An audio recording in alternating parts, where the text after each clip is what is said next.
Bonjour à toutes et à tous et bienvenue dans ce nouveau tutoriel Photoshop. Aujourd'hui, je vous propose de partir à la découverte d'un petit effet graphique qui s'appelle le line art. On va voir comment, à partir des outils du logiciel, il est possible de venir réaliser celui-ci. C'est quelque chose qui est un petit peu plus créatif que ce qu'on voit d'habitude où je ne vous présente que des outils et ça vous permettra de venir pratiquer directement l'outil. Si jamais vous avez des questions, comme d'habitude, je serai disponible dans la section commentaires juste en dessous. N'hésitez pas, ce sera avec plaisir que je viendrai vous aider. Si jamais vous avez des remarques ou des besoins en tutoriel, je peux également les produire. Il vous suffit de me contacter, vous avez toutes les informations dans la description.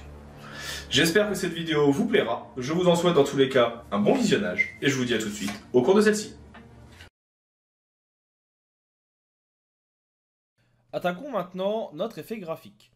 On va commencer ici par venir sélectionner notre sujet principal, qui est cette jeune femme sportive, en venant utiliser notre outil de sélection rapide, et en cliquant sur sélectionner un sujet. Ça va permettre de pouvoir, en y ajoutant un masque de fusion, c'est-à-dire ici un petit cercle dans un rectangle, de détourer.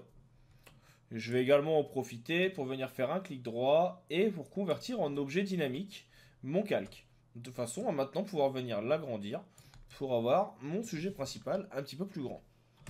Je vais ensuite venir ajouter quelques effets. Le fait d'avoir fait un objet dynamique permet de pouvoir venir modifier les différents filtres que j'intégrerai. Le premier que je vais mettre ici, je vais aller dans Images, Réglages, et j'ai ton foncé, ton clair. De base, vous avez ici les tons foncés avec le facteur et les tons clairs avec la quantité, et la possibilité, en cliquant sur Afficher plus d'options, de modifier, comme son nom l'indique, les zones sombres, en modifiant ici les différentes teintes et le rayon. Pareil pour les tons clairs. Ça, on reverra après l'utilité. Et ici, les couleurs. On clique sur OK. On voit tout de suite que ça change déjà un petit peu notre photo. On va ajouter également un autre type de calque. On va aller dans Images, Réglages, toujours. Et je vais aller chercher Seuil. Seuil qui, comme vous le voyez, permet de pouvoir venir, en jouant sur les différentes caractéristiques, d'avoir plus ou moins de contraste et donc un effet plus ou moins dessiné. Je clique sur OK. Et donc mon effet se met en place. Si je viens modifier ici le ton foncé, ton clair, d'un double clic, je vais pouvoir accentuer par exemple la zone lumineuse. Et si je clique sur OK, on voit qu'on a un peu plus d'effet qui ressort. Si je viens à l'inverse réduire le tout, et que je viens augmenter par exemple les tons foncés, ici, en jouant sur les contrastes, j'aurai quelque chose d'un peu plus doux. Ça va être à vous de venir adapter les différentes parties, faire ressortir les muscles, faire ressortir les différentes zones comme vous le souhaitez. Une fois que c'est fait, je vais venir également cliquer sur mon cercle bicolore ici et choisir couleur unie. Je vais mettre ici un gris que je peux mettre en fond pour pouvoir venir illustrer mon fond. Je peux également venir, si je le souhaite, mettre un dégradé. Dégradé que je vais prendre ici blanc et noir. Et en venant ici cliquer sur la partie noire de la partie dégradée, à accentuer un petit peu pour avoir quelque chose d'un petit peu plus gris.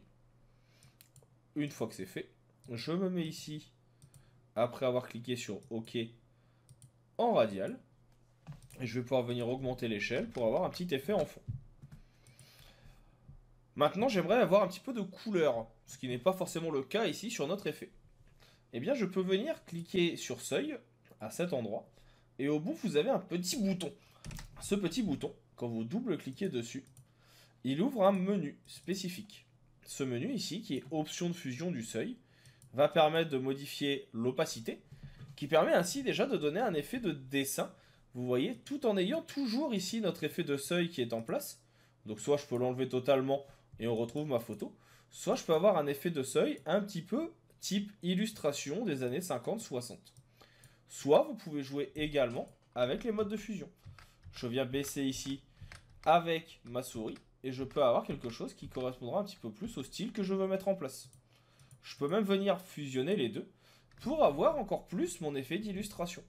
Et vous voyez qu'on a ainsi cet effet de dessin que l'on retrouvait beaucoup dans les bandes dessinées des années 60, 70, un petit peu 80 également, qui est disponible.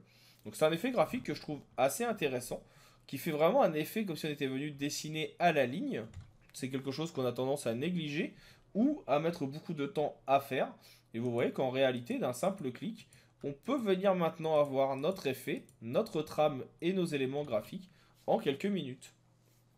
Comme d'habitude, si vous avez des questions, je reste disponible dans la section commentaires. Et j'espère en tout cas que cette vidéo vous a plu.